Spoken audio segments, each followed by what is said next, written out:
بعض اوقات لوگ ذرا گھبرا بھی جاتے ہیں کس بات سے کہ دعا مختصر ہوتی ہے، امام ذرا اس کو بہت پھیلا دیتے ہیں. تو اب ہوتا یہ ہے کہ کبھی کبھار کسی دعا کی ہم فضیلت بتاتے ہیں کہ بھائی آج ہم دعائے سماعت پڑھیں گے، اس کی اتنی فضیلت. جی آج ہم دعائے کمیل تو مشہور ہو گئی ہے اس لیے لوگوں کو پتا. آج ہم مثلا دعائے عرفہ پڑھیں گے، اس کی اتنی فضیلت. آج ہم دعائے ابو حمزہ صومالی پڑھیں گے، اس کی اتنی فضیلت کے شوق میں لوگ بیٹھتے ہیں.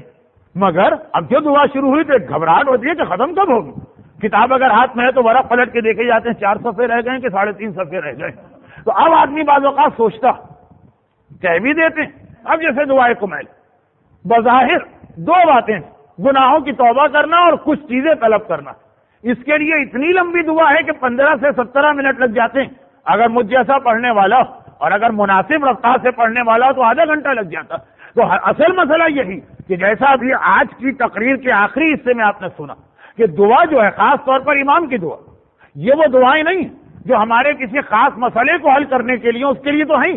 دعا کے حوالے سے وہ سارے پیغام بھی ہم کو دینا ہے جو دعا کی فلسفی، وہ عقیدے بھی ہم کو مضبوط کرانا، وہ معرفت خدا بھی ہمارے دلوں میں پیدا کرنا، وہ تربیت کے پیغام بھی دینا، وہ ناممکن کو ممکن بنانے والی باتیں بھی سمجھانا. تو چاہے اگر پیغام اتنا سا ہو کہ اے خدا مجھے معاف کر دے، مگر اس کے ساتھ آپ دیکھیے کہ کس طرح سے دعا کے جو سائڈ کے فائدے وہ ان ساری دعاؤں میں بتائے جاتے ہیں.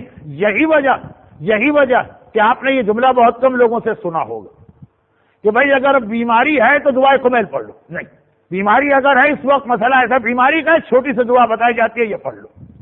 بھائی اگر روزی میں برکت نہیں ہے تو جا کے مثلا دعائیں ابو حمزہ صومالی پڑھو. یہ آپ نے کم سنا ہوگا، اس لیے کہ واقعا جو ہمارے بہت ہی ارجنٹ قسم کے مسئلے ہیں ان کے لیے امام دعا بھی چھوٹی سی بتا دیں، بہت مختصر سی دعا.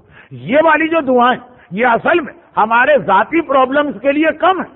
یہ جو دعا کے سارے فائدے ہیں جو ابھی آپ کی تقریر میں سنا کہ خدا کی معرفت بڑھے، صحیح عقیدہ دل میں پیدا ہو، خدا کے قادر مطلق، اصل میں زیادہ اس کے لیے. تو جب دعا سنیے تو یہ نہ سمجھیے گا کہ آج ہم نے شب جمعہ دعائے کمیل سنی.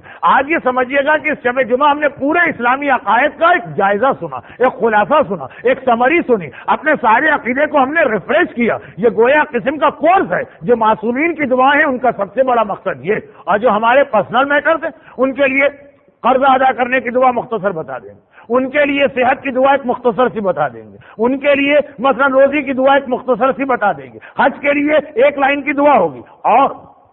اور پھر امام اس موقع پر جہاں یہ دیکھیں کہ اس آدمی کو اس وقت اتنی لمبی دعا مناسب نہیں، وہ ہفتے میں 1 دن صحیح فرماتے ہیں. مفاتیح الجنان کے بالکل آخر میں جا کر ایک سیکشن ہے سپلیمنٹ، وہ آپ پڑھیے گا. اس کی شاید 3 یا 4 حدیث کہ امام نے کسی آدمی کو دیکھا کہ وہ اپنے پرسنل میٹرز کے لیے بہت ہی اہم جملہ سے میں عرض کر رہا ہوں، ہو سکتا ہے اس کی تشریح مجھے کرنا پڑے. کسی کو دیکھا کہ اپنے کسی پرسنل معاملے کے لیے بہت لمبی دعا پڑھ رہا. معاملہ ذاتی اس طرح کا نہیں ہے کہ اسلام کا خلاصہ ربط کرنا، عقائد کو دوبارہ ذہن میں تازہ کرنا، عملی دنیا کے پریکٹیکل پرابلم جو تبلیغ کے حوالے سے اس لیے نہیں، اپنا کوئی پرسنل پرابلم. وہ مولا متقیان کہ یہ دعائے کمیل انہی کی، یہ وہ مولا متقیان کہ دعائے مشلول انہی کی، وہ مولا متقیان کہ جن کی دعاؤں کا پورا کلیکشن ہے صحیفہ الویہ کے نام سے. وہ اس کو روکتے ہیں اور منع کرتے ہیں، کہتے ہیں کہ اے شخص یہ مفاتیح الجناح کے آخر میں جو اس کے ملحقات ہیں، جو سپلیمنٹس ہیں، اس کی حدیث روکتے ہیں اور کہتے ہیں کہ جو اللہ لمبی لمبی دعائیں سن کے قبول کرتا وہی اللہ چھوٹی دعا سن کے بھی قبول کرتا. کہا مولا میرا مسئلہ یہ 3-4 بڑے مسئلے کا یہ 1 لائن میں ہو سکتے ہیں. الحمدللہ علی کل حال واسأل اللہ من کل واستغفر اللہ من کل شر واسأل اللہ من کل خیر.